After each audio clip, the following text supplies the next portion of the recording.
नमस्कार, कैसे हैं आप? मैं हूं अनिल सेठ और स्वागत है आपका इस radio programme retro not out, क्योंकि ये बातें पुरानी हैं जो तुमको सुनानी है। चलिए प्रोग्राम का आगाज करते हैं 1981 के बहुचर्चित गीत के साथ, कहो कहाँ चले जहां तुम ले चलो। सुनते हैं, लौटते हैं, क्योंकि ढेर सारी बातें करनी है।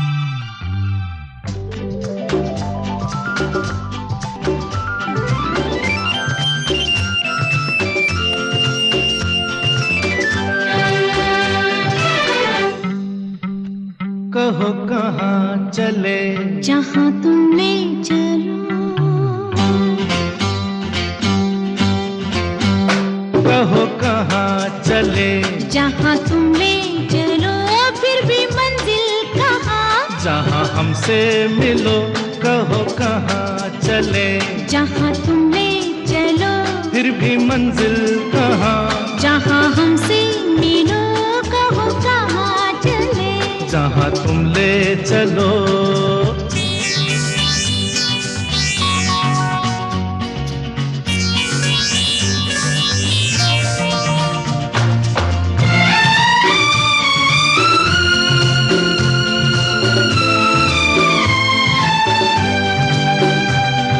प्यार का सफर तो दीवाना, खबर नहीं कहाँ लिए जाए मस्ताना, कहाँ लिए जाए मस्ताना। प्यार का सफर तो दीवाना, खबर नहीं कहाँ लिए जाए मस्ताना, कहाँ लिए जाए मस्ताना।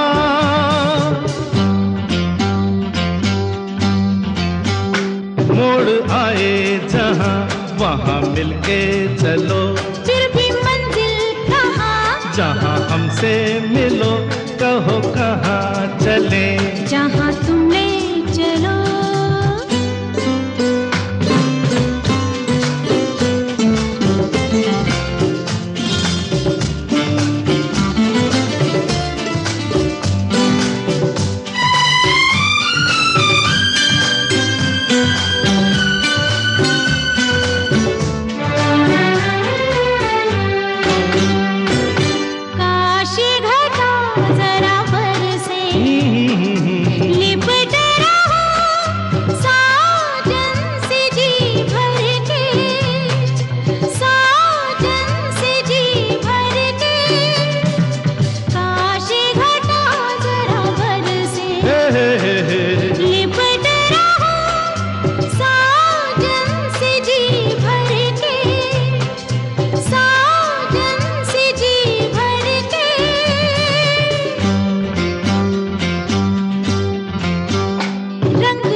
फिर भी मंजिल कहाँ, जहाँ हमसे मिलो। कहो कहाँ चले जहाँ तुम ले चलो।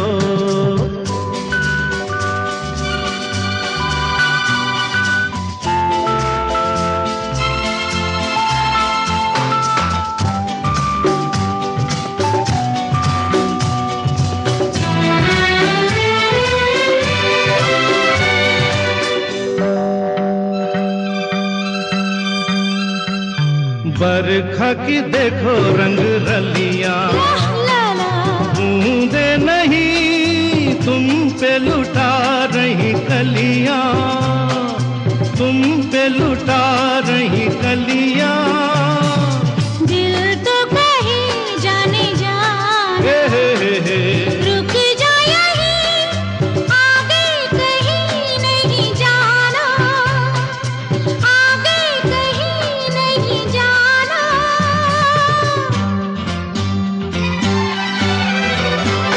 यही दिल में बसो, यही दिल में खिलो, फिर भी मंजिल कहाँ, जहाँ हमसे मिलो।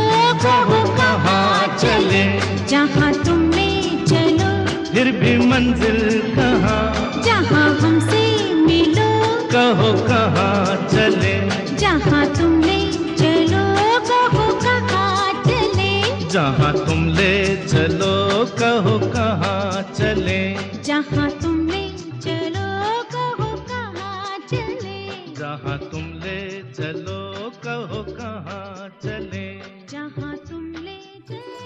वेलकम बैक दोस्तों, आप हैं मेरे साथ अनिल सेठ के साथ। और ये फिल्म थी बुलंदी। किशोर कुमार, आशा भोसले, मजरू सुल्तानपुरी, आर.डी. बर्मन। बड़ा ही बेहतरीन गीत था। कहो कहाँ चलें, डैनी साहब के और किम के ऊपर फिल्माया गया था। बड़ा ही रोमांटिक सा सॉन्ग था। बारिश हो रही थी, गाड़ी में थे। 1981 बड़ा ही जो है वो छाया हुआ था 1981 में ये गीत। अब किस पायदान पे था, क्या था, इतना तो मुझे ध्यान नहीं आ रहा है, लेकिन हाँ ये हम आपको बताएंगे ज़रूर किसी एक प्रोग्राम में। बड़ी सारी बातें करेंगे। और ये Sholay the making of the classic जो है of a classic, Anupama Chopra ji की जो किताब है, इसे भी हम आगे बढ़ाएंगे। और आपने उलाहना दिया कि भाई आपने पिछली बार जो है वो सावन कुमार के संकट मोचन बने थे सलमान, वो जो आर्टिकल था वो आपने तो सुनाया ही नहीं। और आपने श्रेयस अय्यर जी की जो आर्टिकल था वो भी आधा सुनाया। शोले को भी आपने बड़ा ही कंफ्यूजिंग सा जो है वो रूप दे दिया था। अब ये सारी कन्फ्यूजन हम कर देते हैं इस प्रोग्राम में दूर। शोले के जो पक्ष थे उसको रखते हैं थोड़े से दूर, और श्रेयस अय्यर साहब जो क्या कह रहे थे उसे हम कंटिन्यू करते हैं। अब मैं खिलाड़ियों को खुली आज़ादी देता हूँ। मेरा कोई फेवरेट ग्रुप नहीं होता जिसके साथ मैं अलग से बैठूं। कई बार मैं अकेले रहना पसंद करता हूं, क्योंकि मैं नहीं चाहता कि बाहर से ऐसा लगे कि मैं कुछ खास खिलाड़ियों पर ध्यान देता हूं। ये जो जब हम लोग मैनेजर्स बनते हैं या जब हम जो है वो अथॉरिटी पोजीशंस पे जाते हैं, ये बड़ा ज़रूरी होता है कि भाई इस तरीके से चलें। लेकिन टॉप इज़ लोनली ये भी बोला जाता है। ये सारी चीज़ें फ़िलॉसफी को रखते हैं साइड में और इंस्पायरिंग नोट की तरफ बढ़ते हैं। श्रेयस अय्यर साहब क्रिकेटर, चोट के बाद जब अब फिर मैदान में वापसी को लेकर उनकी चर्चा थी, तब जो है उन्होंने ये जो है वो नोट हमारे साथ जो है वो शेयर किया था। अब खिलाड़ी जैसे हैं वैसे ही मुझे पसंद हैं। मैदान के बाहर आप जैसा चाह रहे हैं, लेकिन मैदान पर आपका सबका जो माइंडसेट है एक होना चाहिए। जीत और टीम के लिए पूरी तरह समर्पित। इसके अलावा मुझे कुछ नहीं चाहिए। और हमें क्या चाहिए, बड़ा ही दिलकश गीत आ रहा है सामने, बेकरार दिल तू गाए जा। ये जो है ये दूसरा जो पार्ट 2 था, ये पार्ट 1 क्यों था, क्या नहीं था, वो बाद में बात करेंगे। लेकिन किशोर कुमार, सुलक्षणा पंडित, दूर का राही 1971, इरशाद, तनुजा, किशोर कुमार, अशोक कुमार, बड़ा ही रोमांटिक गीत था ये। इसे सुनते हैं और लौटते हैं।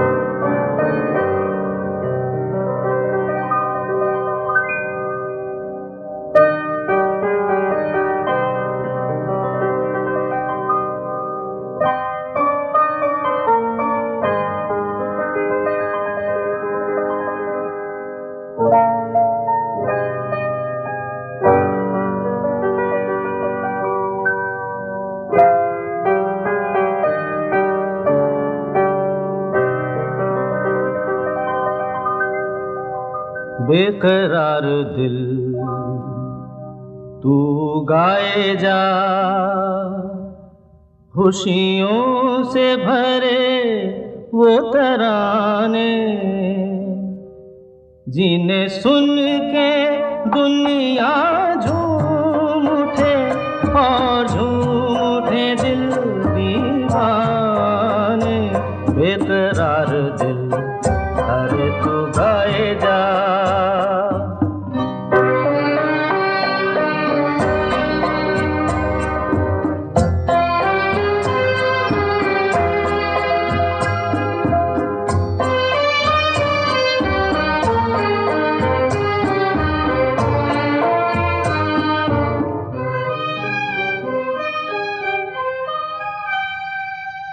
राग हो कोई मिलन का, सुख से भरी सरगम का,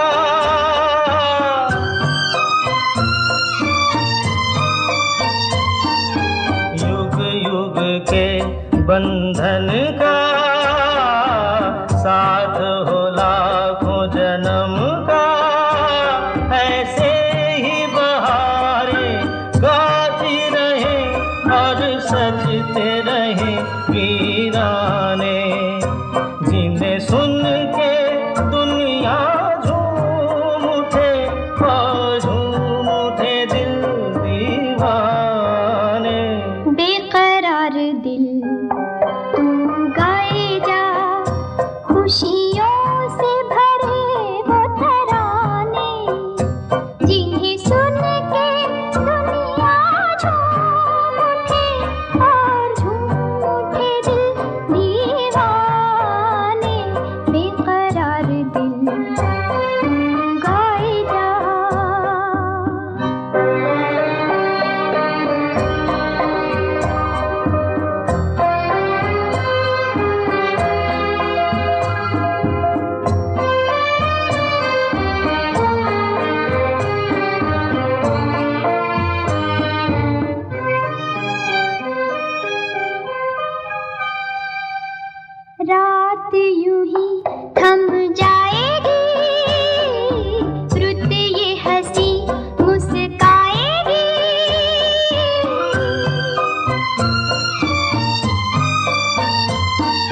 सुन के दुनिया झूम उठे और झूम उठे दिल।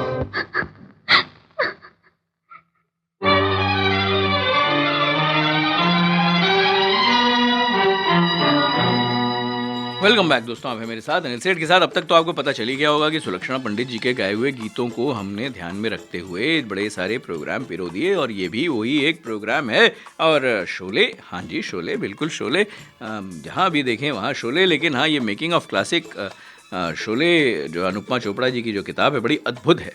तो रमेश और दिवेचा अद्भुत रूप से जुड़े हुए हैं। आपसी सम्मान ने दोनों पुरुषों के बीच जो है वो उम्र के अंतर को जो है वो पाट दिया है। क्या शब्द दिया है, पाट दिया है। अब लेकिन हुआ क्या था कि वे जब रमेश नाराज़ हो गए थे, हस्तक्षेप करने लग गए थे ज़्यादा दिवेचा जी, तो दृश्य के कुछ पहलू को स्पष्ट फोकस में लाया। अब जब उन्होंने उनके भ्रम को दूर किया और बहुत सारी आलोचनाएं की उनके सीन्स के ऊपर, और ये मैं बात बता रहा हूँ आपको, ये शोले की नहीं थी, ये जो थी, ये जो उनसे शोले से पहले जो उनके साथ जब जुड़े हुए थे वो किसी और यूनिट के किस्से की बात थी, जिसको मैंने पिछले एपिसोड में भी आपको बताया था। तो रमेश कहते हैं, जब मैं फिर से दृश्य पर गया, मैं इसे प्रत्येक फ्रेम के संदर्भ में देख सकता था। मैंने देखा कि हमेशा अपना होमवर्क करना कितना महत्वपूर्ण होता है।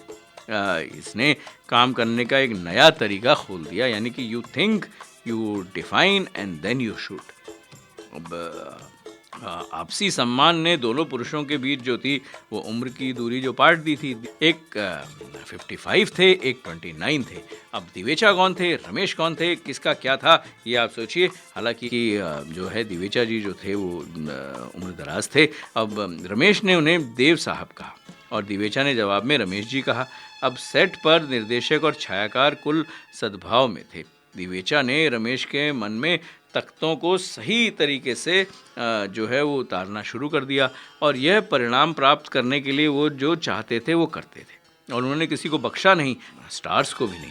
अब वो नायकों को मेकअप का उपयोग नहीं करने देते थे, और जोर देकर कहा कि सितारों को प्रकाश व्यवस्था के लिए जगह पर खड़ा करना जो है वो जिम्मेदारी है और वहीं होना चाहिए। और उनके बाद सभी के जो है वो पेट नेम थे, यानी कि वो धर्मेंद्र को धामू, अमिताभ को अमी, संजीव के लिए उनके पास 2 अक्षर वाले जो हैं वो पेट नेम थे कि धुवेंद्र नामक अधिक गरिमापूर्ण नाम था।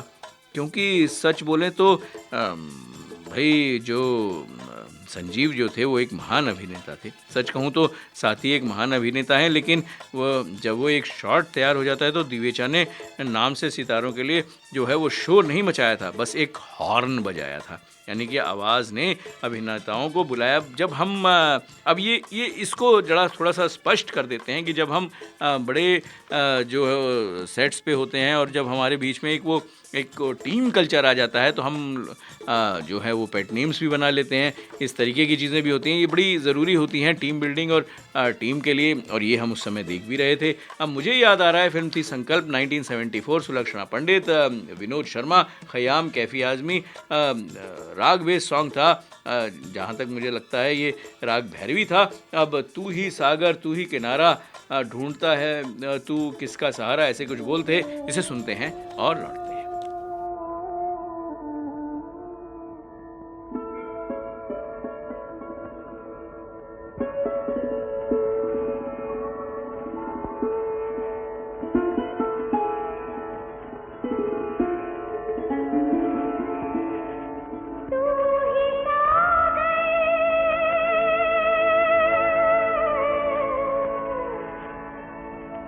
तू ही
वेलकम बैक दोस्तों, आप हैं मेरे साथ अनिल सेठ के साथ। पर देखिए आपके मैसेज आ रहे हैं, आप कह रहे हैं कि बड़ा बोर कर रहे हैं आप। अब जो है वो Sholay the making of a classic में अब ना तो किस्से आ रहे हैं और ना ही वो बातें हो रही हैं, तो थोड़ा सा इनको आप दे दीजिए पॉज और उसके बाद ऐसे किस्सों पे जाइए जहाँ पे भाई पता तो चले कि भाई शोले में हुआ क्या। दिवेचा जी तो ठीक हैं, दिवेचा जी ने भाई जो काम किया था उसके बारे में आप बताइए। वो जो 5000 रुपीज़ का जो बेट लगी थी उसके बारे में भी बताइए। अब बड़ी सारी बातें हैं, बड़ी सारी बातें बताएंगे। 8010781078 हमारा नंबर है। आप भी हमें बताएं इस तरीके के, अगर आपके पास कुछ किस्से हैं तो हमारे साथ ज़रूर साझा करें।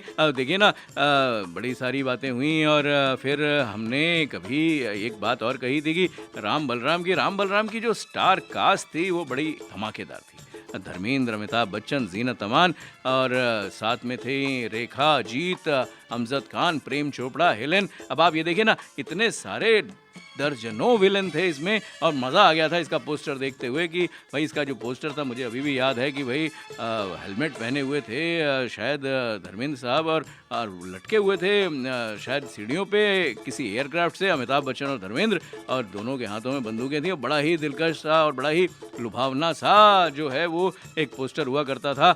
ये फिल्म को एडिट किया था विजय आनंद जी ने। जी हाँ, एडिट भी उनका था और रिटन बाय भी विजय आनंद थे और डायरेक्ट भी जो किया था विजय आनंद ने किया था।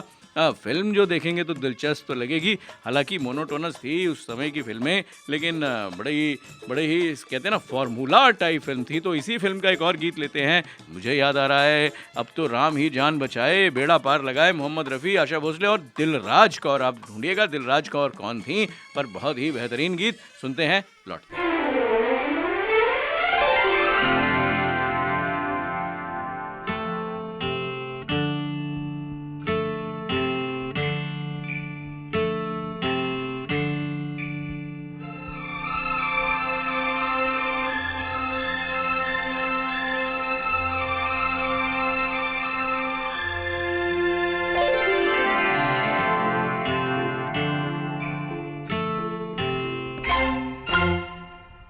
बलराम ने बहुत समझाया, बलराम ने बहुत समझाया, पर राम ने धोखा खाया। अब तो राम ही जान बचाए, बचाए, बेड़ा पार लगाए। अब तो राम ही जान बचाए, बेड़ा पार लगाए। जो होना था हो गया, जो होना है हो जाए। अब तो राम ही जान बचाए, बेड़ा पार लगाए। अब तो राम ही जान बचाए, बेड़ा पार लगाए।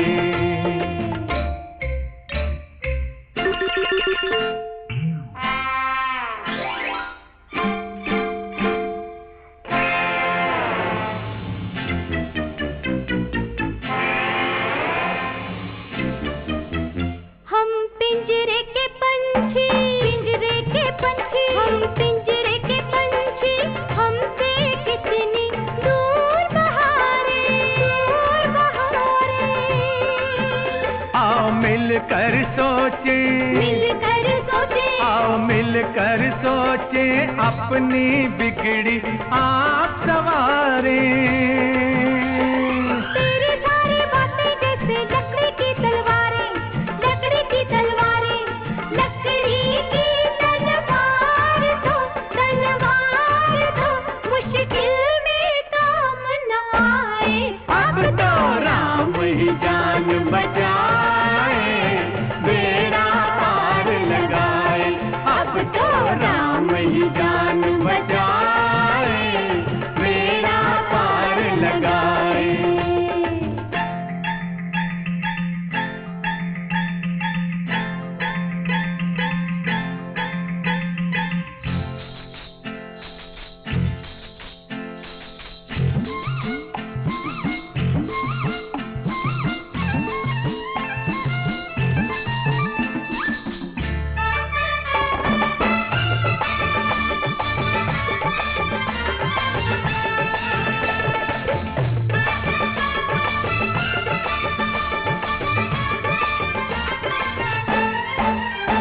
गोरे मुख पे जुल्फ ये काली नागन सी लहराए।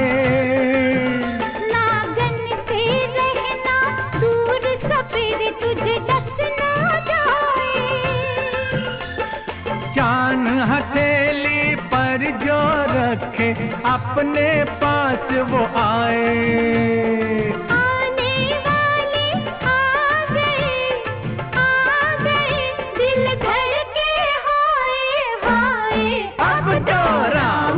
जान बचाए, बेड़ा पार लगाए। अब तो राम ही जान बचाए, बेड़ा पार लगाए।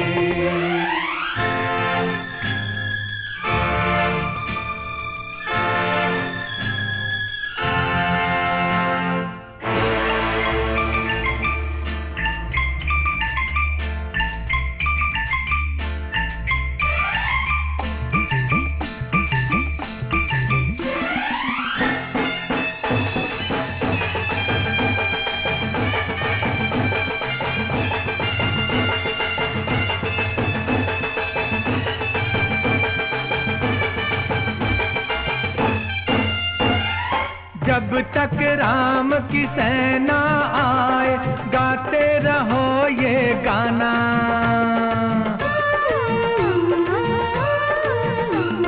जब तक राम की सेना आए गाते रहो ये गाना।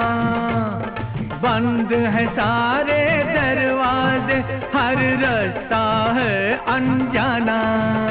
अरे मुश्किल है इस रावण की लंका से बच के जाना। अरे मुश्किल है इस रावण की लंका से बच के जाना। विनती है हनुमान से, हनुमान से लंका में आग लगाए। अब तो राम ही जान बचाए, बेड़ा पार लगाए। जो होना था हो गया, जो होना है हो जाए। अब तो राम ही जान बचाए, बेड़ा पार लगाए। अब तो राम ही जान बचाए, बेड़ा पार लगाए। अब तो राम ही जान बचाए, बेड़ा पार लगाए।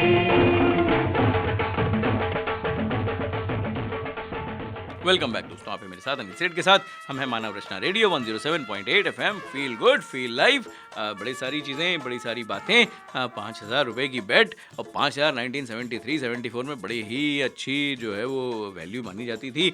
और श्रेयस अय्यर जी जो हैं वो तो जो प्रोजेक्ट मैनेजमेंट टाइप की चीज़ें बता रहे हैं वो तो आज भी उतनी ही वैलिड हैं।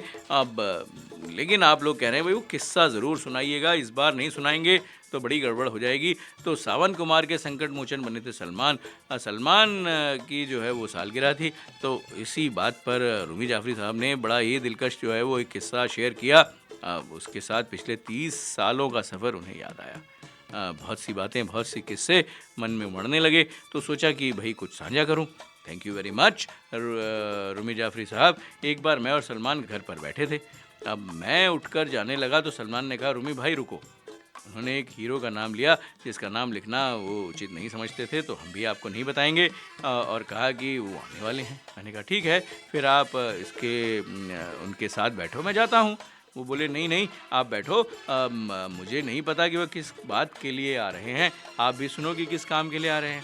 खैर मैं रुक गया, और मैं नहीं रुकूंगा क्योंकि बड़ी सारी बातें हैं। जो 5,000 रुपये वाला जो सवाल था वो क्या था, तो दिवेचा का सख्त व्यवहार सूर्यास्त के बाद नहीं चलता था। भाई सूर्यास्त के बाद वो जो है वो बड़ी ही वो मस्ती जो चलती थी सेट पे, उसमें वो शामिल हो जाते थे।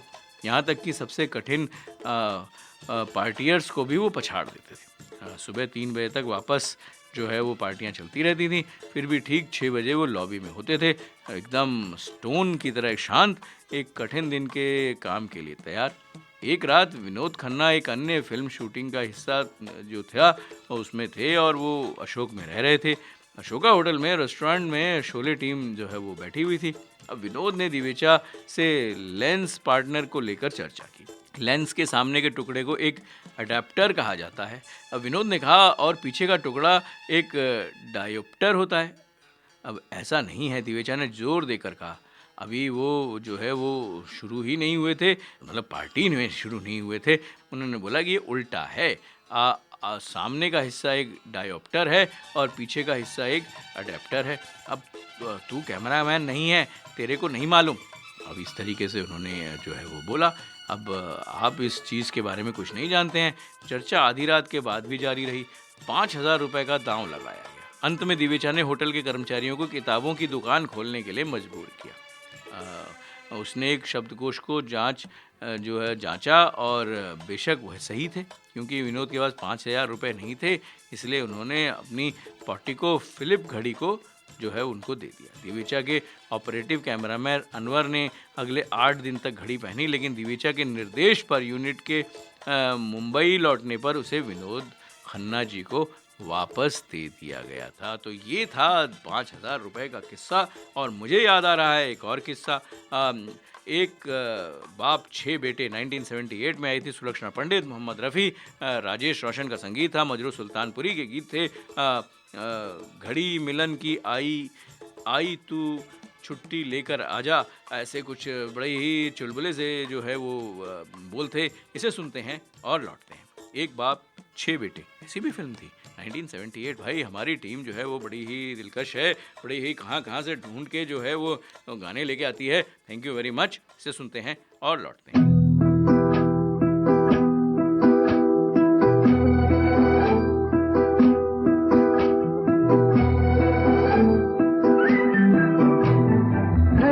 मिलन की आई तू छुट्टी लेकर आजा, प्यार के 3 बजे न अकेले उधर साथ निभा जा, प्यार के 3 बजे न अकेले उधर साथ निभा जा।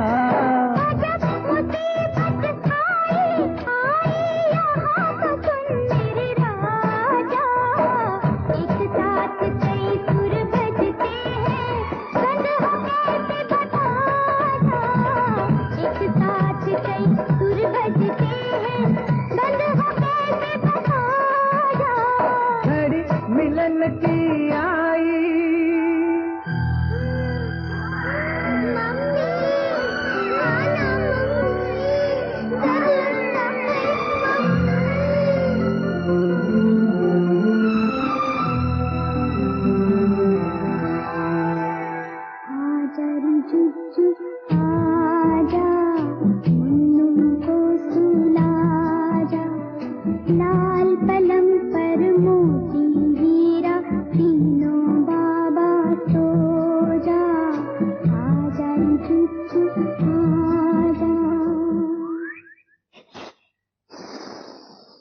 जब ब्याह किया तो डरना क्या जाने बोलो। मैं तो नहीं बोलूंगी, हो संग नहीं डोलूंगी। हो मत डोल, ऊपर वाला देखता है, थोड़ा किसने दिलकश वाला देखता है।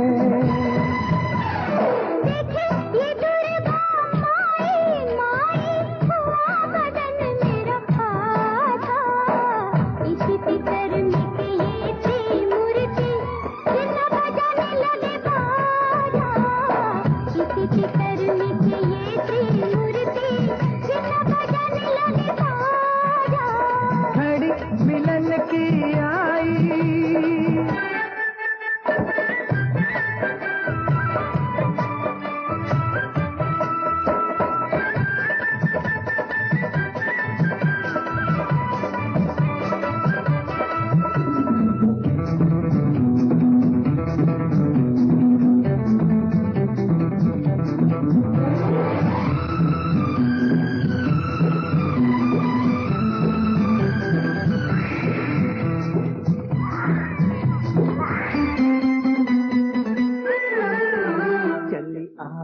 तू सबको नींद की गोली दे के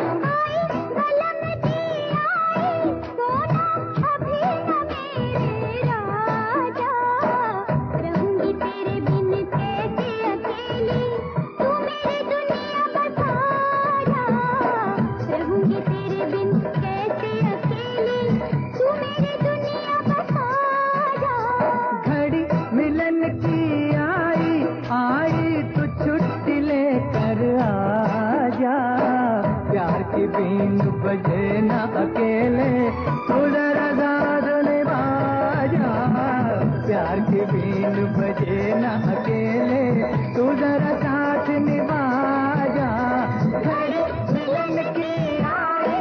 वेलकम बैक दोस्तों, आप हैं मेरे साथ अनिल सेठ के साथ। हमारा नंबर है 8010781078। हम हैं Manav Rachna radio 107.8 FM। Feel good feel live.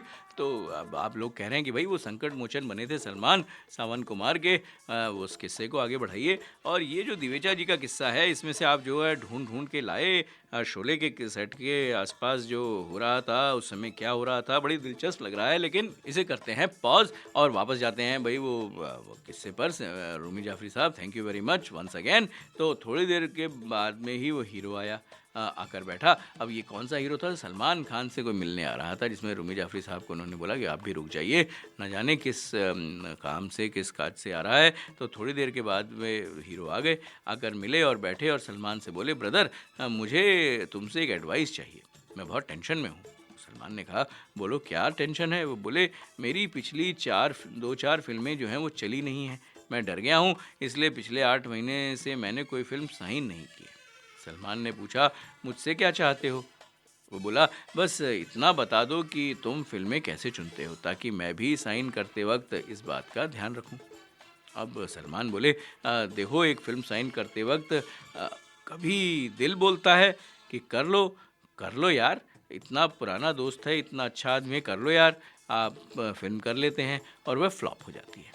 फिर एक फिल्म के लिए दिमाग बोलता है कि प्रोड्यूसर की पिछली 2 फिल्में, जो 2-3 फिल्में ब्लॉकबस्टर हैं, डायरेक्टर बहुत बड़ा है, म्यूज़िक कमाल का है, मेकिंग ज़बरदस्त होती है, कैमरामैन बड़ा है, हीरोइन बड़ी है, सब चीज़ें अच्छी हैं, ये फिल्म तो साइन करनी ही चाहिए। आप फिल्म साइन करते हो और वह फिल्म फ्लॉप हो जाती है। इसलिए ज़्यादा सोचना नहीं चाहिए, ज़्यादा दिमाग नहीं लगाना चाहिए, जो दिल बोले, जो काम आए वही करते रहना चाहिए। बड़े ही अच्छी बात है भाई, उन्होंने कहा भाई work should continue and you should work, that's it. अब जो एक और फिल्म मुझे याद आ रही है, ये जो फिल्म थी ये थी पायल की झनकार 1980, सुलक्षणा पंडित, राजकमल, माया गोविंद, रिलीजियस सा गीत था, नन्हा सा फूल हूँ मैं, ऐसे कुछ बोल थे। इसे सुनते हैं और लौटते हैं।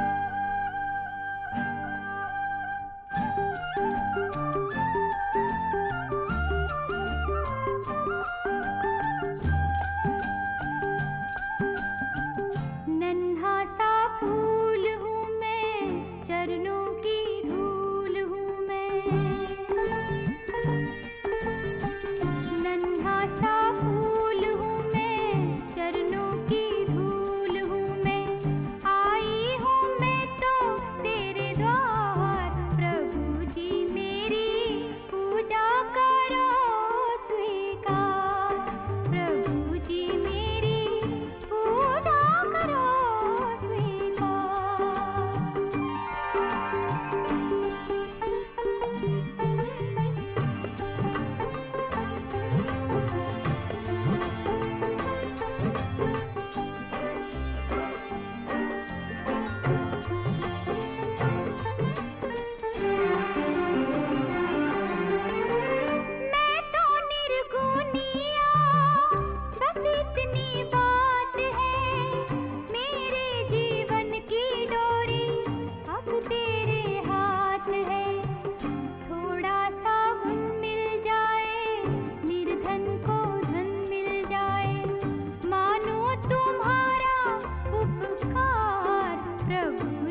वेलकम बैक दोस्तों, आप हैं मेरे साथ अनिल सेठ के साथ। जो सलमान खान जी की बात चल रही थी, भाई वो बड़ी इंटरेस्टिंग सी चल रही थी, पर आप ये बोल रहे हैं कि भाई वापस जाएं, किस पे जाएं, शोले पे जाएं। तो भाई शोले के किस्से निकालने पड़ेंगे, क्योंकि आप जो है वो इससे तो मानेंगे नहीं कि भाई वहाँ क्या हो रहा था, इस पे बताएं। तो उसमें किस्से क्या थे देखते हैं कि दिवेचा की अच्छी समझ फिल्म के मुख्य आकर्षण में से एक के लिए जिम्मेदार थी, जगदीप को सुरमा भोपाली बनाना।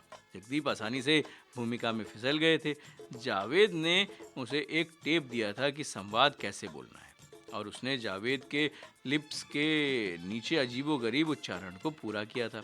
लेकिन उन्होंने सूरमा भोपाली का किरदार लगभग नहीं निभाया।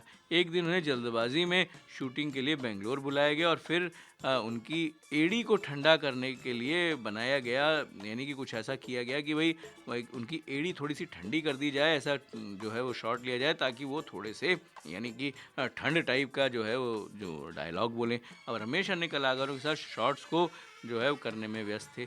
होटल में बोर और बेचैन जगदीप ने प्रोडक्शन मैनेजर से 1000 रुपये मांगे ताकि वो दौड़ में जो है वो थोड़ा वो बैटिंग भी करते थे।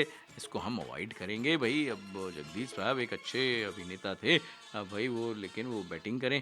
अब जगदीप ने एक प्रोडक्शन मैनेजर से 1000 रुपये मांगे ताकि वो बैटिंग कर सकें। अब मैनेजर ने मना कर दिया।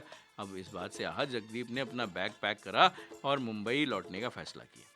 अगर इस तरह से उनका जो है वो कैसे इलाज किया जाए, सिप्पी कैसे भूमिका निभा सकते थे, तो दिवेचा ने एक्सचेंज को जो है वो सुना दिया कि भाई क्या कर रहे हो तुम लोग। अब आपने कैसे उनको फ़ोन करने दिया। उन्होंने तुरंत मैनेजर को जगदीप को पैसे देने का निर्देश दिया और अभिनेता को अपना कुछ भी जो है वो बोला कि भाई जो है हम आपको ऑफ़र करते हैं। आप गुस्सा किए और फिर वो रुक गए और एक टेक में ही वो सीन हो गया था, यानी कि जो कपकपी जो था करने का सीन था उसमें उनकी एड़ियों को किया गया था ठंडा, यानी कि ताकि वो उनसे कपकपी टाइप का जो है उस तरीके का डायलॉग निकले। फिल्म की शूटिंग के दौरान जो हंसी में जो गूंजी जो सूरमा भोपाली वीरू को पीटने का दावा करते थे और जय उस से बेखबर दो ठगों की तरह ठीक पीछे खड़े थे। बड़ा ही हंसी से भरा और ठहाकों से भरा हुआ जो है वो शूटिंग हुई थी। अब प्रत्येक दिन जो है वो अगले दिन के लिए एक विस्तार से जो है वो बातें बताई जाती थी। सेट पर वर्कशॉप होती थी और कभी कभी अनवर और अजीज़ भाई पूरी रात जागकर कार्यकर्ताओं की निगरानी करते थे। श्रमिक ज़्यादातर रामनगरम और आसपास के क्षेत्रों के जो है वो मेल्स थे, यानी पुरुष थे। उनमें से केवल एक आदमी थोड़ी बहुत जो है वो शायद वो उस समय जो वो आदमी था वो मुस्लिम था और वो हिंदी समझता था, लेकिन कन्नड़ और हिंदी और अंग्रेज़ी के बीच काम जो है वो करना पड़ता था। अब क्या करना पड़ता था कि भाई आप लोगों ने कहा कि भाई हाबरी कोई फिल्म थी, उसके बारे में बताएं। तो 1978, जी हाँ, हाबरी थी। सुलक्षणा पंडित, मोहम्मद रफ़ी, सुलक्षणा पंडित पे फिल्माया गया। सपन जगमोहन, MG हासमत, रोमांटिक सॉन्ग, प्यारा सफ़र प्यारा लगे, ऐसे कुछ बोल थे। इसे सुनते हैं और लौटते हैं।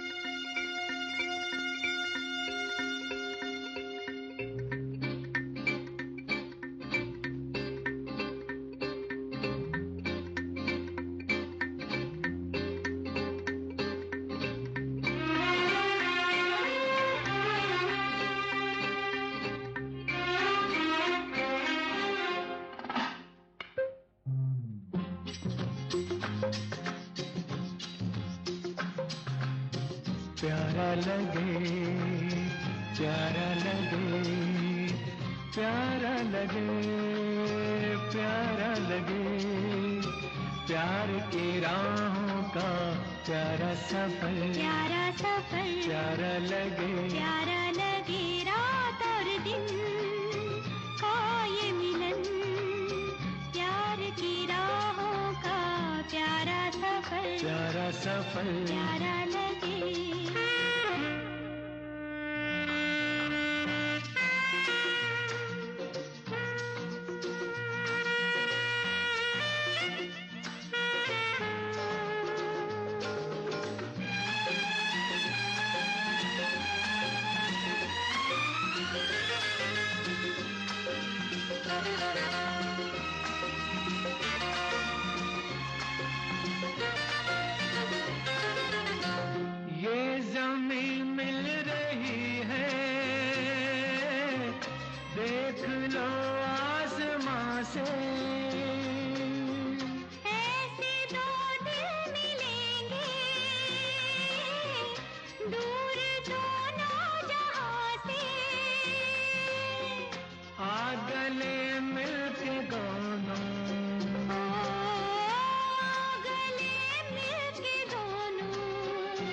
रात की बाहों से जाए गुजर प्यारा लगे रात और दिन का ये मिलन प्यार की राहों का प्यारा सफर प्यारा लगे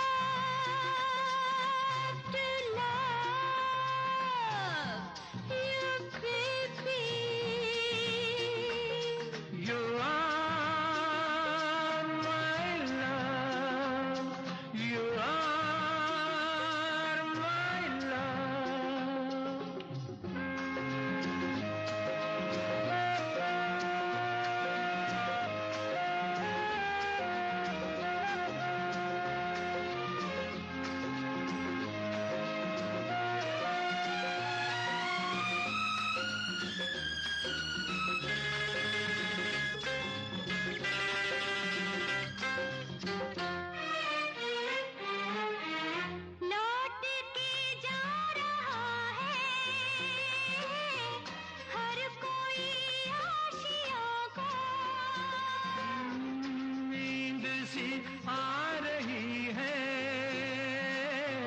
हर थके कारवां को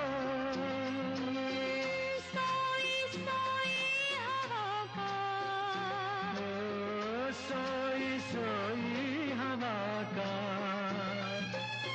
होने लगा देखो हम पे असर प्यारा लगे रात और दिन का ये मिलन प्यार की राहों का प्यारा सफर प्यारा लगे रात और दिन का ये मिलन प्यार की राहों का प्यारा सफर प्यारा सफर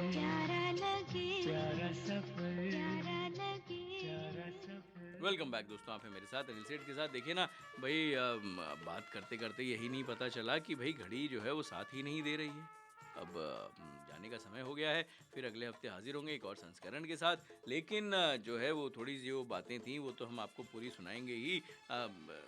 ये जो श्रेयस अय्यर जी का जो इंस्पायरिंग नोट है उसको भी थोड़ा सा आगे बढ़ा देते हैं।